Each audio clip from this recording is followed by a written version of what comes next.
এই আপনাদের এখানে মারা গেলে কেউ মসজিদের মাইকে অ্যানাউন্স করে? করে? করা যাবে কি যাবে না ফতোয়া আমি দিচ্ছি না, তবে একটা কথা বলে রাখছি, যে লোক নিজে অ্যানাউন্স করে, কে করে? মুয়াজ্জিন। কে করে?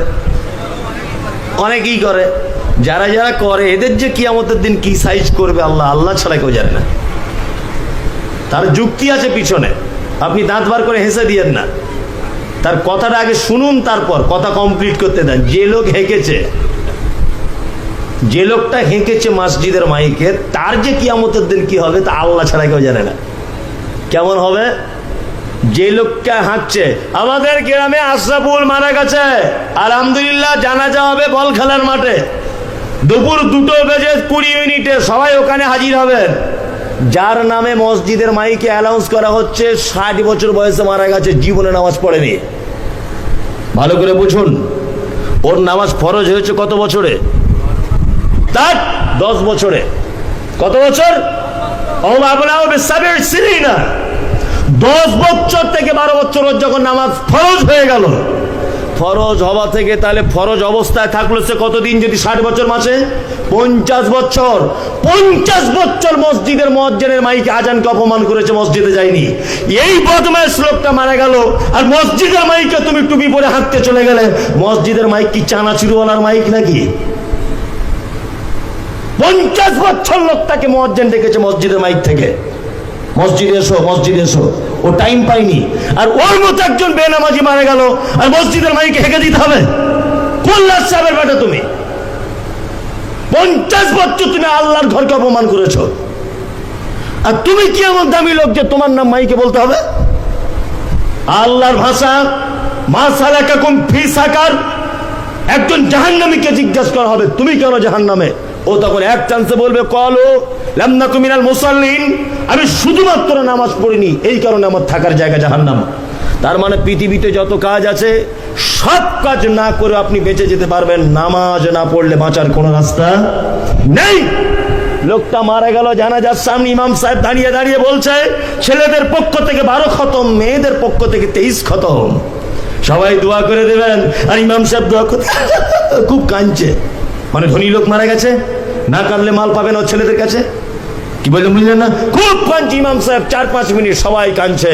ইমাম সাহেব তুমি যদি কিয়ামত হওয়া পর্যন্ত দাঁড়িয়ে থাকো ওই লোকটার লাশ সামনে নিয়ে, আর আল্লাহর দরবারে যদি দোয়া করতে থাকো, আর ওর নামে যদি 100টা খতম যদি তখন দেওয়া হয়, আর 1 লক্ষ বার যদি তার জন্য দোয়া করা হয়, তবুও সেই লোকটাকে জান্নাতে যাওয়া যাবে না, কোন রকমের চান্স নেই।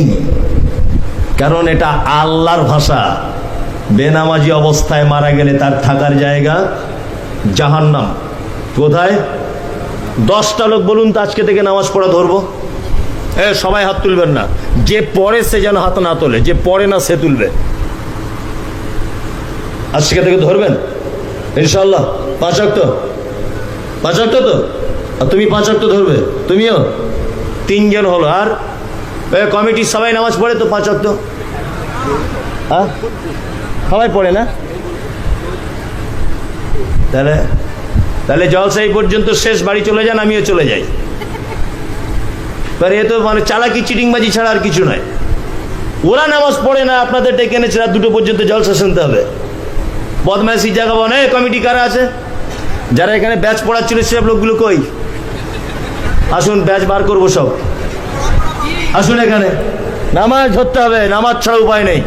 আমার কথাতে হয়তো কষ্ট পাচ্ছেন, আল্লাহর কসম আপনাকে আমি চিনি না। আপনার জমির পাশে আমার জমি নেই, আপনার মেয়ে আমার ঘরে নেই, আমার বেটি আপনার ঘরে নেই যে প্রতিশোধ নিতে এসেছি। আপনি আমার দিনী ভাই, আপনি ভুল পথে চলছেন, আপনাকে সংশোধন করতে দিতে এসেছি।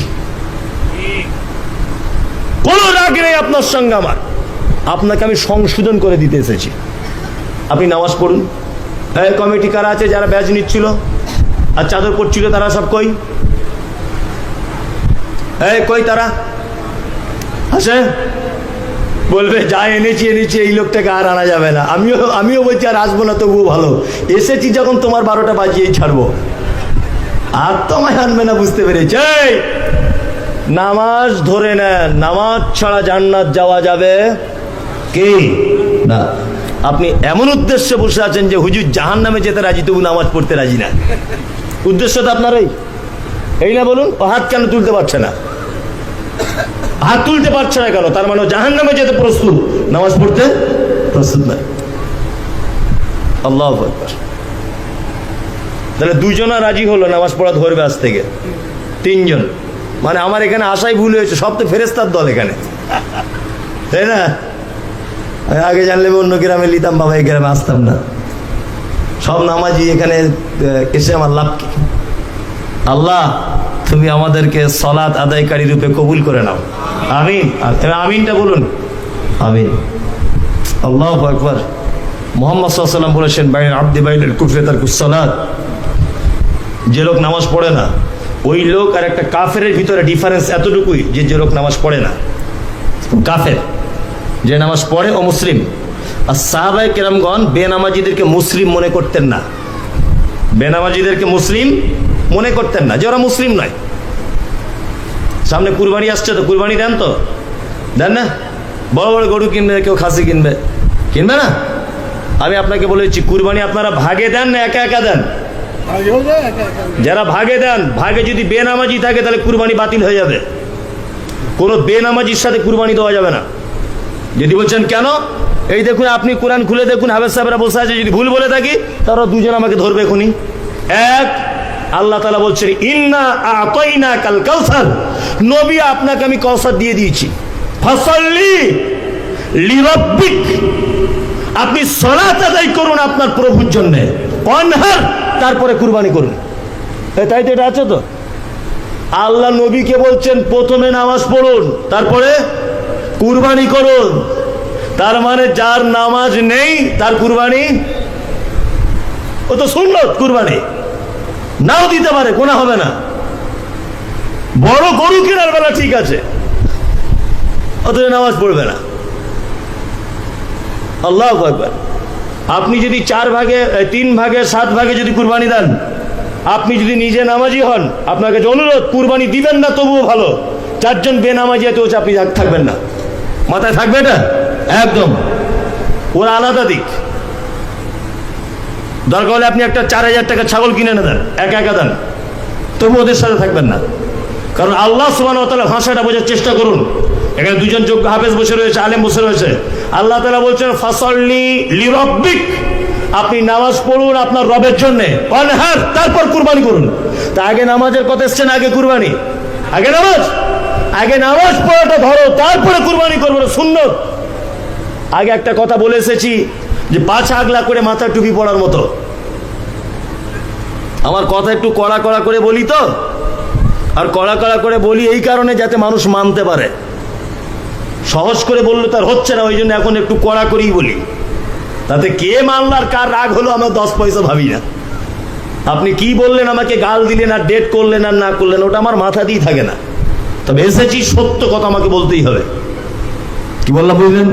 বক্তা বক্তব্য দিতে উঠেছে, সবাই হাততালি দিয়ে বলছে সাংঘাতিক বক্তা, মাতালও বলছে সাংঘাতিক, চোরও বলছে সাংঘাতিক, গুন্ডা মস্তানও বলছে সাংঘাতিক, ইমাম সাহেব বলছে সাংঘাতিক।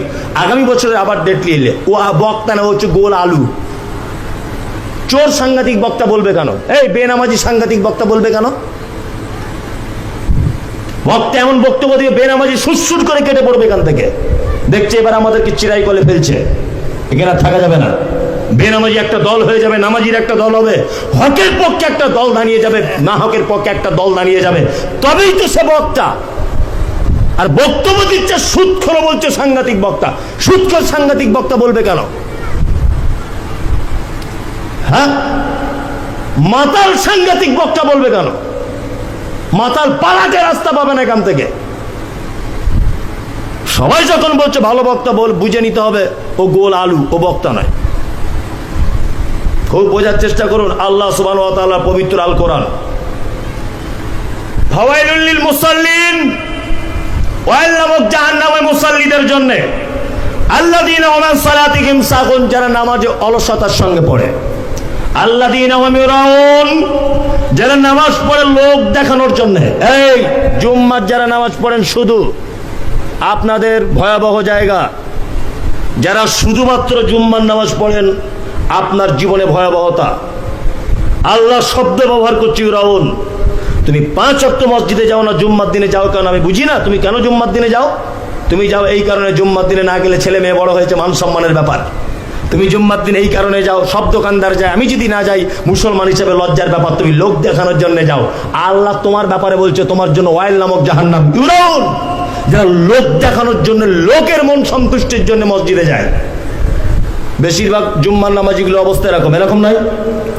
ওয়ায়ামনাউনাল মাউন, দুর্ভোগ তাদের জন্য। কাদের জন্য?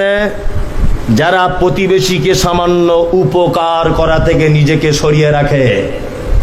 প্রতিবেশীর উপকার বুঝেন তো? করেন? প্রতিবেশীর উপকার করেন আপনি? কেমন করেন উপকারগুলো বলি।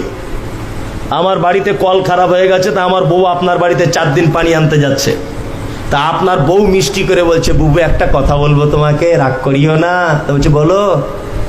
বলছে তুমি আসছো 4-5 দিন, আমাদের কল খারাপ হয়ে যেতে পারে। ওদের বাড়ি 17 জন টানা হেঁচড়া করছে, তখন কল খারাপ হয় না, আর আমার বউ 2 দিন গেছে কল খারাপ হয়ে যাবে। তুই বদমাইশির জায়গা পাও না। এই সাইকেলে হাওয়া দেয়, ওটার নাম কি? সিলিংচি। সাইকেলটা যেতে যেতে আমার হাওয়াটা নষ্ট হয়ে গেছে। তা আমি ওনার বাড়িতে গিয়ে বলছি, ভাই বাড়িতে আছেন? তো বলছে হ্যাঁ। ভাই একটু সিরিঞ্জিটা দেবেন, হাওয়া দিয়ে নেবো, খুব অসুবিধায় পড়ে গেছি। ওনার স্ত্রী তখন বলছে, বলো তুমি বলো, অসার খারাপ হয়ে গেছে বলো না, তো এরকম করে আর কতজনকে দেবে? বলে না, বলো অসারটা খারাপ হয়ে গেছে। ছি ছি ছি ছি। মুহাম্মদ সাল্লাল্লাহু আলাইহি ওয়াসাল্লাম তিনি বলছেন, ওয়াল্লাহি লা ইউমিনু, আল্লাহর কসম ওই লোকের ঈমান নেই। ওয়াল্লাহি লা ইউমিনু, আল্লাহর কসম ওই লোকের ঈমান নেই। ওয়াল্লাহি লা ইউমিনু, আল্লাহর কসম ওই লোকের ঈমান নেই। কেসে ফাল ইউজি জারাহু, যে তার প্রতিবেশীর সঙ্গে অসৎ ব্যবহার করে, তার ঈমানই নেই। হাদিস কে বলবে? হ্যাঁ, কে বলবে হাদিস? কেন প্রতিবেশীর সঙ্গে সদ্ব্যবহার করতে হয়? মুহাম্মদ সাল্লাল্লাহু আলাইহি ওয়াসাল্লাম বলেছেন, কোন প্রতিবেশী যেন আর এক প্রতিবেশীর দেওয়ালে কাঠ বা কুঞ্চি এই জাতীয় কোন জিনিস যেন এইভাবে টেক লাগিয়ে রাখতে যেন নিষেধ না করে। গরিব মানুষ মেন ফন্ডে জমি কিনতে পারেনি, দ্বিতীয় ফন্ডে কিনেছে।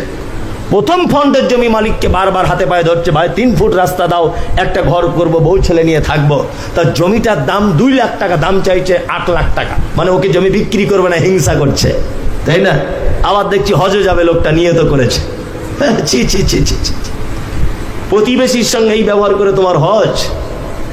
হ্যাঁ, মসজিদের প্রাচীরটা বেঁকা। তা জিজ্ঞাসা করছি, ইমাম সাহেব এই অবস্থা কেন? সেক্রেটারি সাহেব মসজিদের পাঁচিলটা সোজা কেন হলো না? বলছে জমি মালিক 1 হাত জায়গা চেয়েছিলাম, দেয়নি। মানে এমন ভাব দেখাচ্ছে মনে হচ্ছে ওর কবর হবে ওই জায়গাটাতে, এমন ভাব দেখাচ্ছে আর কি। এরকম লোক আছে আপনাদের এখানে? আল্লাহু আকবার। প্রতিবেশীর সঙ্গে সব সময়তে সদ্ব্যবহার করতে হবে। চলুন আপনাকে আমি ডান দিকে থাকার বাম দিকে পরিস্থিতিটা বলে দিলাম। এবার আমরা একটু ডান দিকেরটা বলি। জান্নাতে তো যেতে হবে, কয়েকটা আমল কথা বলে দিই, ইনশাআল্লাহ আজকে থেকে করবো জান্নাতে যাবার, ইনশাআল্লাহ। এখানে মেয়েরা শুনছে? আছে তারা? আছে। এক, আল্লাহ নবী সাল্লাল্লাহু আলাইহি ওয়াসাল্লামের কাছে একজন ছেলে এসেছেন, কনভার্ট মুসলিম, নতুন ইসলাম গ্রহণ করেছে, উস্কো খুস্কো তার মাথার চুল। আল্লাহ নবীকে এসে বলছেন, দুল্লানি আলা আমালিন ইদা আমিলতাহু ফাদাখালতুল জান্নাতা। আল্লাহ নবী আপনি আমাকে এমন কিছু আমল বলে দেন যে আমল করলে আমি জান্নাত চলে যাব। বিশ্ব নবী একটা একটা করে বলছেন, ক্বালা তা'বুদুল্লাহ, তুমি সর্বক্ষেত্রে গোলামি করবে কার? আল্লাহ। আল্লাহ ছাড়া কারো গোলামি করা যাবে না। 2, ওয়ালা তুশরিক বিহি শাইয়া, ভুল করেও যেন শিরিক করে দিও না, তাহলে জান্নাত যেতে পারবে না। শিরিক বুঝেন তো? খুব ভালো বুঝেন না? আল্লাহর যে ক্ষমতা আছে এই ক্ষমতা অন্য কারো আছে, এইটা মনে করার নাম শিরিক।